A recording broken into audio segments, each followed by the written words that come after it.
Happy anniversary ছোটনদা এবং নিবাবতী।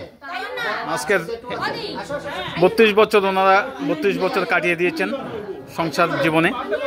ওনাদের জন্য সবাই আশীর্বাদ করবেন, ছোটনদা আর নিবা বৌদি।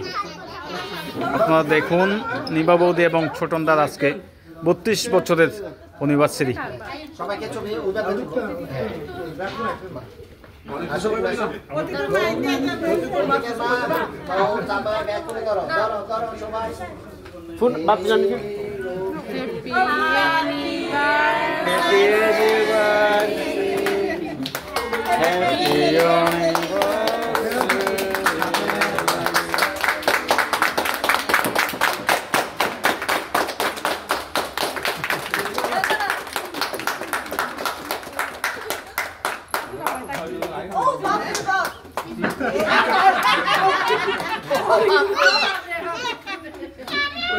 সবগুলো খাওয়াই দাও, সবার এদিকে কে আছেন?